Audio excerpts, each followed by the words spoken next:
Do you believe in the afterlife?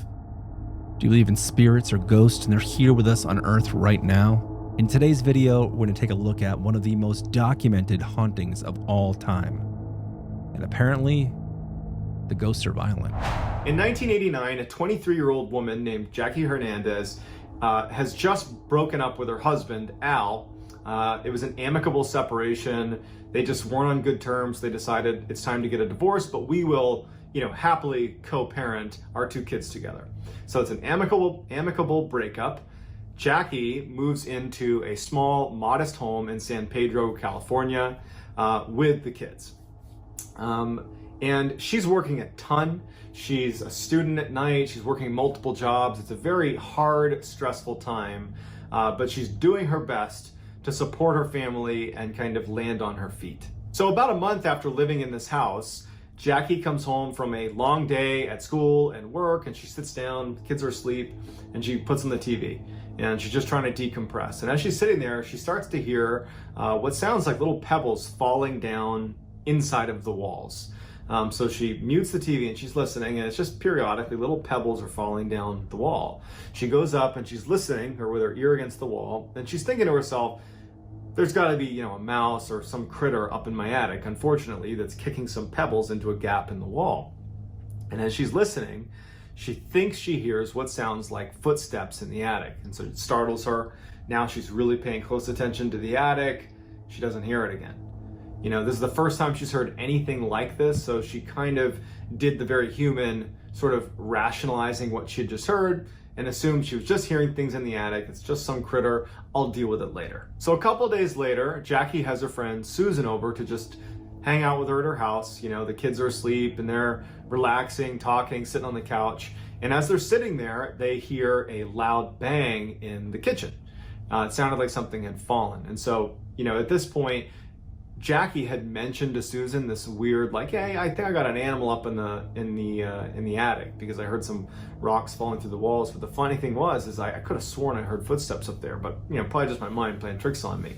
So Susan is keyed in that maybe there's a little bit of weirdness happening in the house. So when they hear this sound in the kitchen, it's like they both instantly go to, okay, what's happening here? Is this more to do with the footsteps in the attic, or is there a rational explanation?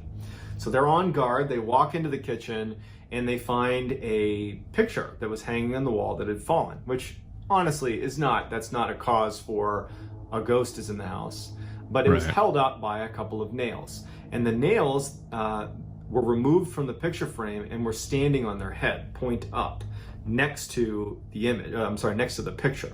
That's messed up. Imagine if a picture falls, are all the nails going to come out and land perfectly on their head right next to it? No, it's almost impossible.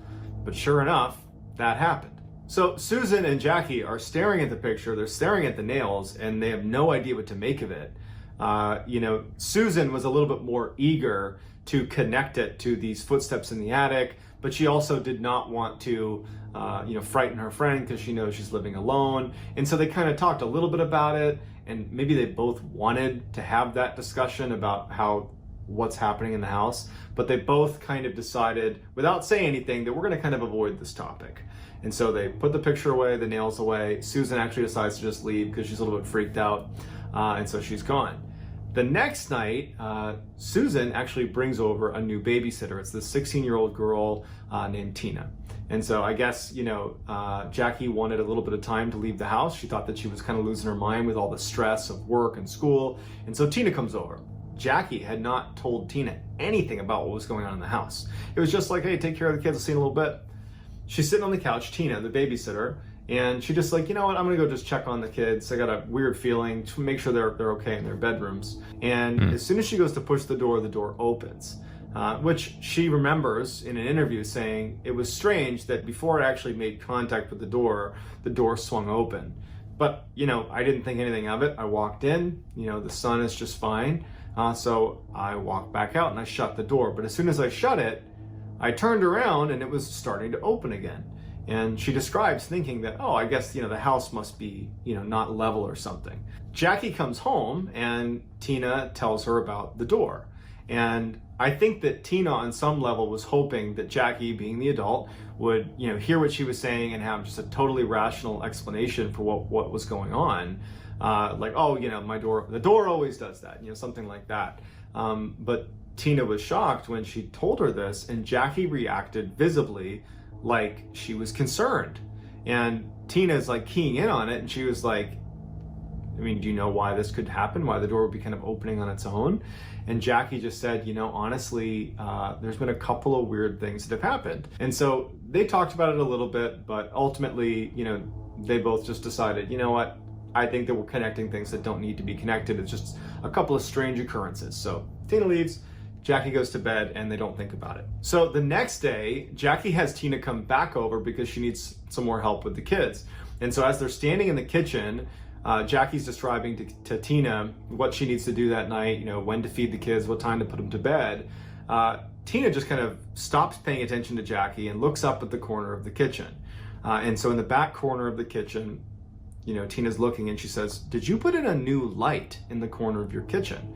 And Jackie looks too, and she's like, "Whoa, what is that?"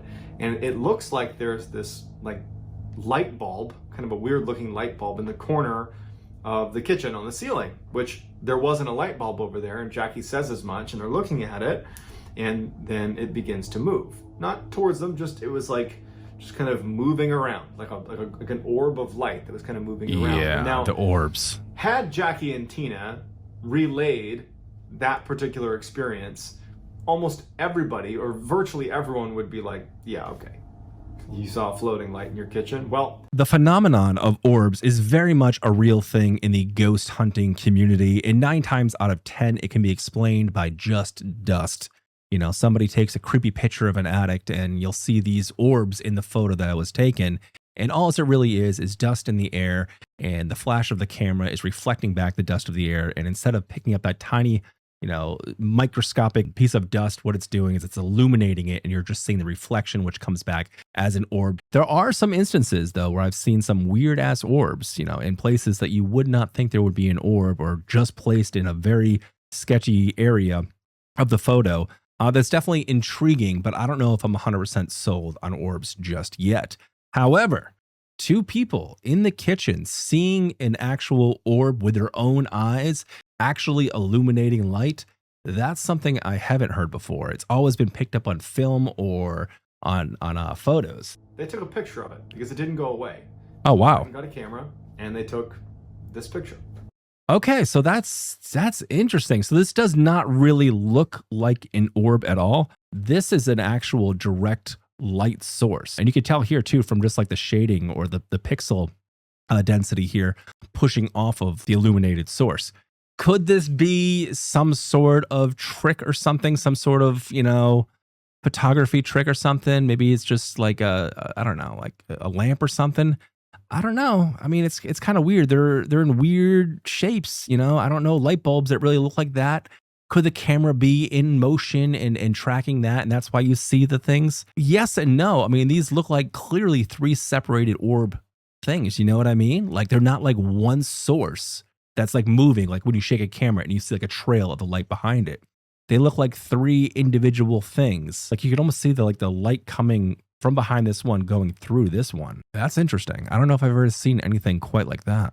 So you can see there's like this blob of light, that was in their kitchen. Between the pebbles in the wall, the footsteps in the attic, the falling picture with the nails standing on their head. Oh yeah, that was Tina weird. Saying the door wouldn't shut, and now this orb of light. Now, Jackie has officially kind of gone from I'm going to play this rational and not worry about it to I have no idea what's wrong and I can't explain this. I can't tell people this without them thinking I'm crazy, with the exception of Susan and Tina, because her kids were too young to know what was going on.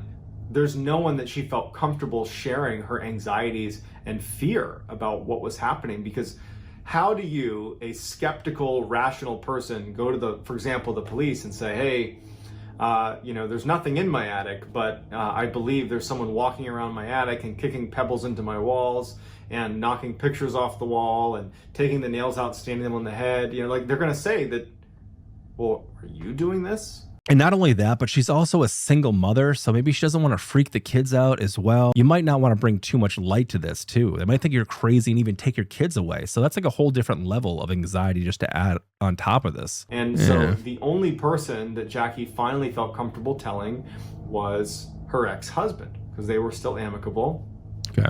She has Al come over and she finally says to him, you know, I have a lot of weird things happening. She showed him the picture of the lights in the kitchen. She describes everything that happened in the house.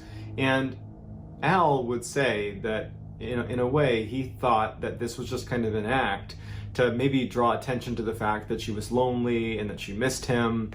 He wasn't sure if that's what it was, but he definitely was not ready to believe in anything she was saying. He just kind of, I mean, who would be, you know? She was in. So he listens and he says, look, kind of almost playing along with her. He's like, let's just call it out. If there's something happening in your house, we should call it out. And so he stands up and she's saying, no, don't do that, don't do that. And he goes, whoever's here, show yourself. And they're looking around, nothing. And I think in a way, Jackie was disappointed that there wasn't, you know, footsteps in the attic right then and there, but there was nothing.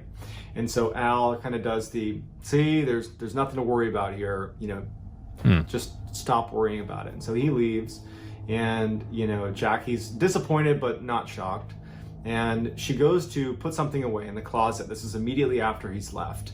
And she opens this closet, and inside the closet, on every wall, inside the closet, on the back of the door, was written Al, A in red and the L in blue, A-L, all over the wall. And that had not been there before. And what she believes was a response to the challenge by Al. So at this point, if she had money, she said she would have left, but she didn't. She didn't have the resources to move. And so she's just kind of trapped, and she's expressing her concerns and her anxiety to her friend Susan. And the two of them are actually out for a walk in their neighborhood, and she's telling Susan how scared she is and like, what do I even do? And it just so happens that the landlord, her landlord, Jackie's landlord, was walking down the street at the same time, and they bump into each other. They have some pleasantries, and Susan, just kind of without even asking Jackie's permission, says to the landlord, hey, there's some weird stuff happening in our house. She doesn't want to tell anyone because she thinks people will think she's crazy. And so they go into describing to the landlord all the strange happenings in the house, the lights that they got Does he know? of, the pebbles, the footsteps, all of it. And the landlord is very religious and is very concerned and says, would you allow me to have 2 priests come to your house and check your house out? And Jackie she is a religious person, but to be honest, was a little skeptical at the idea of introducing religion to what was going on. I think that for her, she just wanted it to go away, but then again, she had nowhere to turn. And so she was like, okay. Well, if this landlord is like any other landlord that I've ever dealt with, he's probably a piece of shit and probably knew about the haunting. And if he's a religious guy, he's probably like, oh shit, all right, better get right with Jesus. Let's get some priest in there. All right, I did the right thing. Yeah, I didn't tell the single mother and her children that there's ghosts in there. But, you know, I got to make money. Got to make money. Jesus will understand. Next day, these 2 priests show up to her house, and Jackie's house was very much in disarray. She had 2 young kids. She was working multiple jobs, doing school late, and she had all this weirdness happening in her house.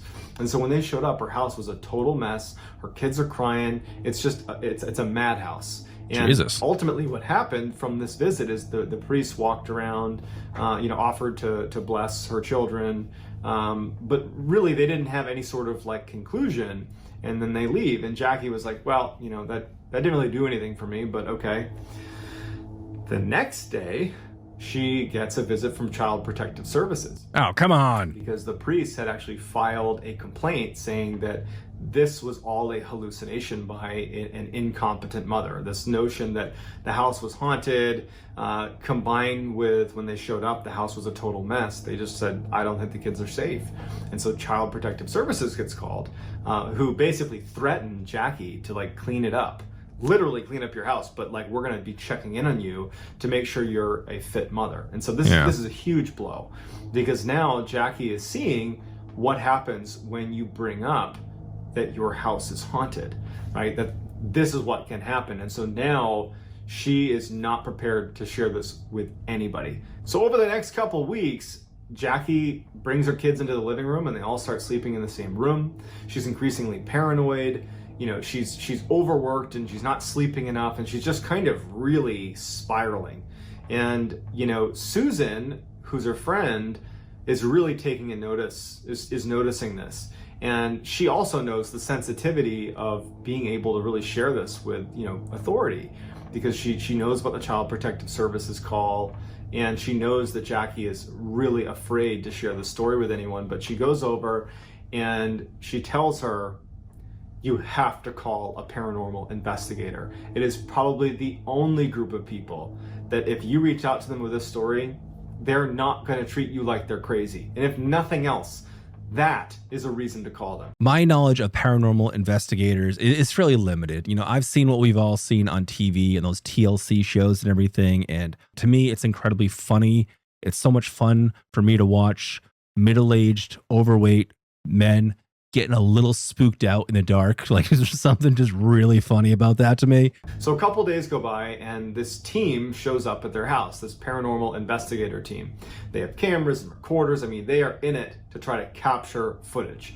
And even though they were ready to listen to Jackie and had obviously taken her seriously enough that they had shown up at her house, they were fairly skeptical. They, by their own admission afterwards, after this whole case had happened, they had said that they had covered over 3,000 cases prior to this and brought their recording equipment and all that, had never once found anything usable that would even hint at the existence of ghosts or the paranormal. And so you could say that they were sympathetic to people that had these experiences, but usually either there was nothing going on or they found a rational explanation for whatever the person was claiming to happen. They didn't have any paranormal footage. So see, that's what I would watch.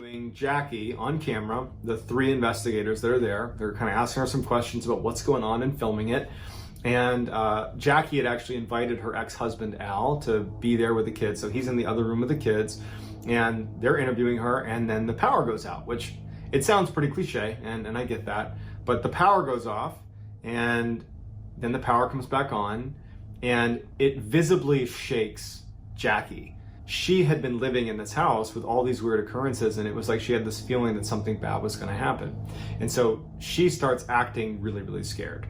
And she says, I'm telling you, there's something going on with the attic.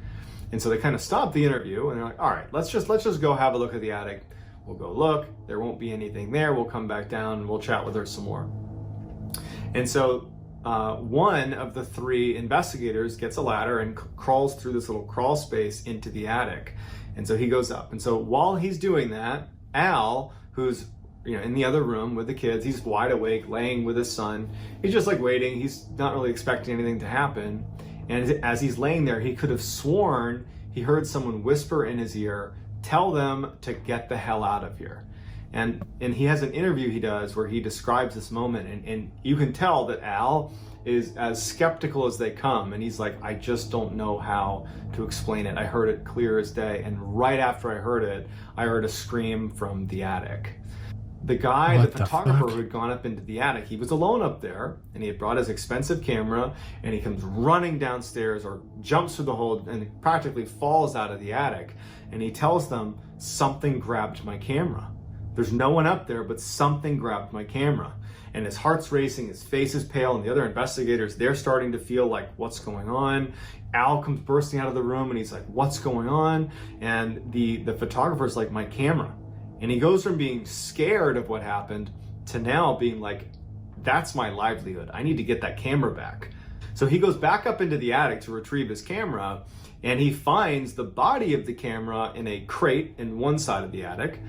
And then the lens of the camera had been removed and placed on the other side of the attic. Oh, he comes down with his camera, and you can tell that what he's just discovered is really shaken him up. And the other investigators are also very shaken up. And whatever they planned to do that night, whether it was finishing the interview with Jackie or whatever, has now gone out the window. They're ready to leave. Jackie is pleading with them to stay.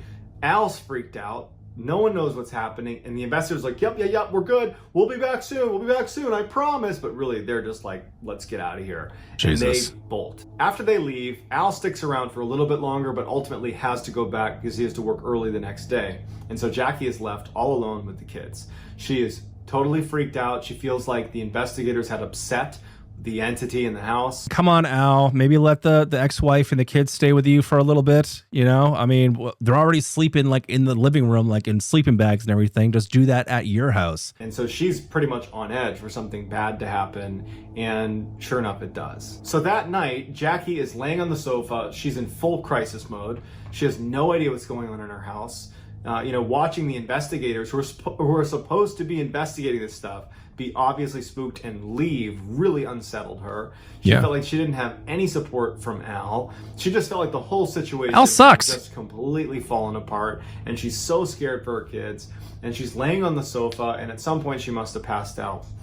And then she wakes up suddenly and she looks at the foot of her sofa and she believes she sees what appears to be the figure of an old man standing. Oh my God. Kids. She screams, oh my God. vanishes, she grabs her kids and she runs out of the house.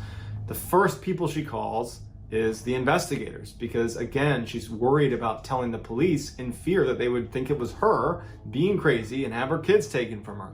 So she calls the investigators and they don't pick up, but she leaves a voicemail. And on the voicemail, she's completely desperate. She's like, please come back. I am out of the house. I can't go back in. I don't know what to do. Like, I can't go back in. Please help me.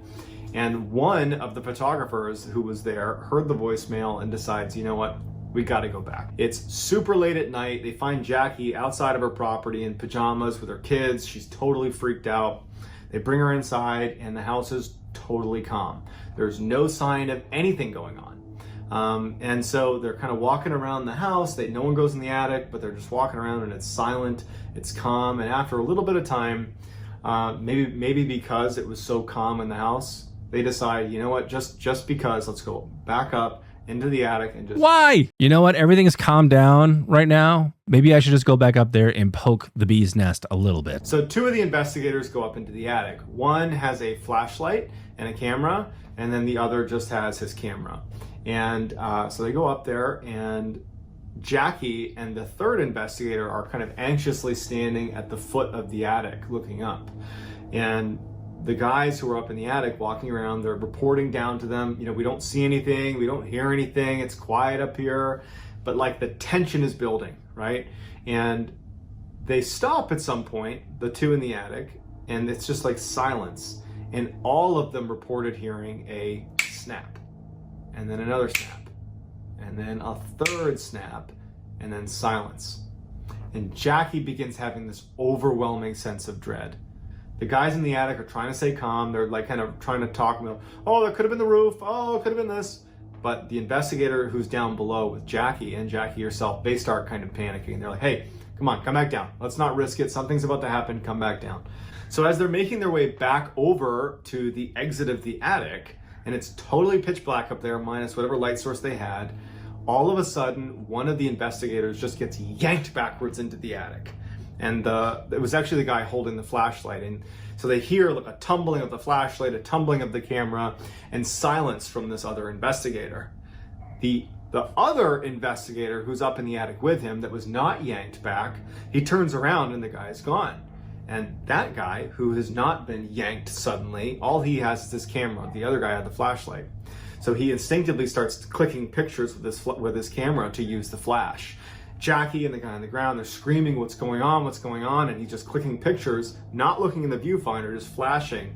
And he sees one of the investigator has been hoisted up into the rafters of the attic. What? He's been tied to a post, and they have a picture of it. And so they run over, the investigator who's up there with him, he runs over, he unties him, pulls him down, and that guy's, totally freaked out. He doesn't know how he got up there. They collect their stuff and they practically fall out of the attic, and it's just pure mayhem because the guy he's freaked out, he's ashen faced, he's got these marks on his neck like something was holding onto his neck, and they run out of the house, never to go back in. Jackie says that she's not experienced anything paranormal since this instance and swears that this was not a hoax, that in fact this is one of the lowest points of her life, and it made her look like an incompetent mother, and it makes her look crazy, and a lot of people still think she's crazy. And for her, this was just a traumatic experience that she has no explanation for. My heart breaks for Jackie. I don't think I've ever seen a photo of somebody that looked that terrified. I mean, if she's acting like, I mean, kudos to her, I guess, but I just don't know. That is just pure fear on that woman's face, and what she had to go through, even though like her and her husband seem to have ended things like on a positive note where they're still friendly and everything. Like Al had very little help to offer her. Even once he started to believe like he abandoned her there and his own children, which is kind of hard for me to believe. I kind of feel like the landlord may have known. Immediately offering to get like priests and things like that involved and everything leads me to believe that he might have had prior knowledge to this, and maybe he saw that it was ramping up again and wanted to get it to a level where maybe it could be controlled. Maybe he's done that before in the past. The babysitter thing is also kind of odd. The first thing I noticed from her testimony is that she had a strange feeling. And this is something that comes up with like paranormal investigators and ghost stories all the time. It's like this uneasy feeling. Maybe we all have like a special sense, when something is just not right, when something just feels kind of off. And that might be some kind of bridge or some sort of communication with like the afterlife or a different dimension or something. But yeah, this story was absolutely wild. I mean, hats off to the paranormal investigators that just ditched right away too. That's messed up. Oh my God. Like, this is your job. And then like the second it actually gets real, you're out. That's why like I kind of like goof on those guys, because it's like it always seems so staged, it never feels like anything authentic. But this story is definitely creepy. It's unsettling. And I want to know like why it just stopped. That's the kind of the end of the story. It's like all of a sudden one day everything was just fine. This one's unsettling, guys. This one is definitely unsettling, and I'm leaving this video creeped out. But if you enjoyed hanging out with me for a bit, please consider liking and subscribing, and I'll be back real soon with another video. Bye.